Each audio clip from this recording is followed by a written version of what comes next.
Alright, so welcome back guys to another Clash Royale video of course, and today taking a look at my favorite top 3 decks. And before we click on the video, this is going to be opinion based, not really statistically based, so before you go ahead and watch the video, just keep that in mind. So first up, my third favorite deck in the game at the moment right now is of course going to be the double P.E.K.K.A and Prince deck. Alright, so the reason why I like this deck so much is just because my P.E.K.K.A right now is level 4, which is like one of my highest level cards, and also I just got my Goblins level 10 and they do crazy damage per second. And not to mention, with the double Princes in this deck, you can get some quick tower takedowns if you do play aggressive at moments. Alright, so now let's hop into some gameplay and let's see how this deck does perform. So first up, going to be facing just some guy who's also level 9. We're going to go ahead and let our Elixir, of course, build up to 10. Once that does happen, I'm going to go ahead and place down my Elixir Pump. And our friend is going to put down his Inferno Tower. So the good thing about our Elixir Pump in this situation is that while we're waiting for our Elixir to build up to 10, his Inferno Tower, of course, would just slowly die out. So next up, we're going to put down our P.E.K.K.A. He's going to go for his Hog Rider push. I'm going to put down my Goblins. And right here, he could have zapped down my Goblins down, but instead he just decides to do nothing, so I think that was a bad play on his part. And now that our Elixir is almost up to 10, I'm going to go ahead and follow up my P.E.K.K.A with, of course, the Dark Prince and the Prince. So let's go ahead and go for, I actually go for a counter push. I go for the opposite side of the map. Right before his Inferno Tower does go, which is really good, we're going to go ahead, he's going to zap our 2 Princes. Not much is going to happen from that. One of our Princes are going to go to his tower directly, which is good. A little bit of damage is going to happen. And now we still have our leftover P.E.K.K.A and a Ice Wizard. Now, of course, his Ice Wizard is doing some good work, making sure that my P.E.K.K.A does not get to his tower. So that was kind of a bad part right there of the game. And the only reason why I do like this deck a lot is just because the P.E.K.K.A can be really useful for those big pushes at times. But as you can tell, this guy's deck does, of course, counter my P.E.K.K.A a lot. So we're going to go ahead and put down, of course, another Elixir Pump. He's going to go for his Hog Rider push once again. But this time, instead of putting down my Goblins, I put down my P.E.K.K.A. And this was perfect play because he was expecting my Goblins, and that's why I did put down the Poison Spell. So, of course, the Hog Rider is going to go down. And now we're going to follow up our P.E.K.K.A, I think, with the Princes. Yeah, that's a smart decision. Instead, I go for my Ice Wizard instead of my Dark Prince. And that was kind of a bad play right there because now his Inferno Tower is going to take on my P.E.K.K.A, but just in time, it's going to go out before that happens.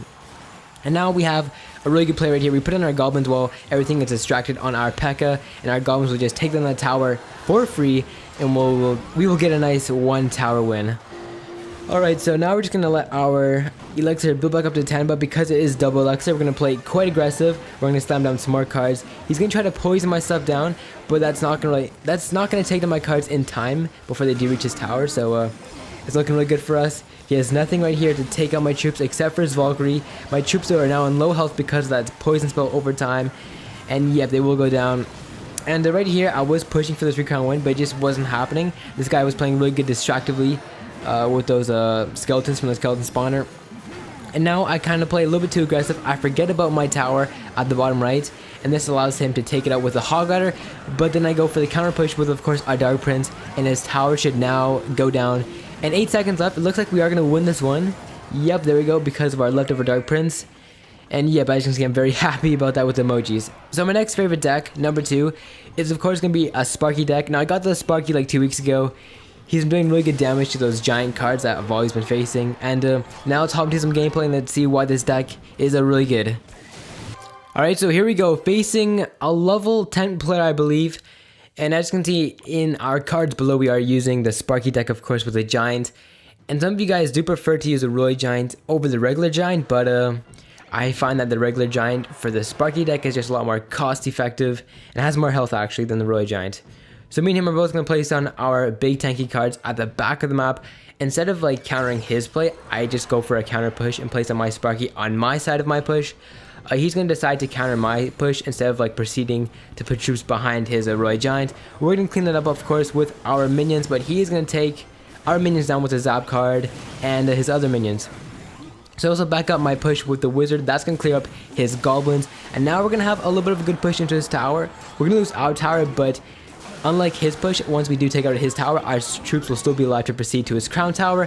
His Valkyrie is going to take out my Wizard, unfortunately.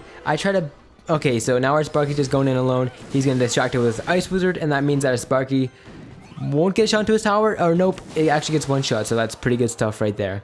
So now we gotta play a little bit more slowly because we got the lead, or we don't have the lead, but we do have more damage on his crown tower. So I'm gonna go ahead and put down my elixir pump, of course. And just telling you right now, all three of these decks do have the elixir pump, so if you don't have the elixir pump at all, I do recommend switching that card out for something like a defense, just because a defensive card would be nice sometimes, because I play the elixir pump sometimes as a tank shield or something like that. So he's gonna try to push us with his miner. We're gonna take that out, no problem, and as you can tell, I'm very happy, sending this guy pretty aggressive emojis, trying to get his reaction or something like that. So we're gonna go for another push once again. Instead of going for his second tower, I actually go for his crown tower again. He's gonna put down his goblins, thinking that their 2 elixir was worth the little bit of damage that he got my tower. But I don't really see the benefit in doing that. I find that a little bit too wasteful of elixir. So double elixir has occurred. We have like 2 stacked out units on the field, and we also have a full, or almost a full elixir ball, so we're going to put down some more troops. He's going to try to ambush our Sparking Wizard with his miner, but that's not going to happen with our goblins, of course, right there. He's going to go for his Valkyrie, or you place it on his Valkyrie, but that's going to get diminished by my Sparky. Now we have a clear passage for our 2 Sparkies just to take down the tower.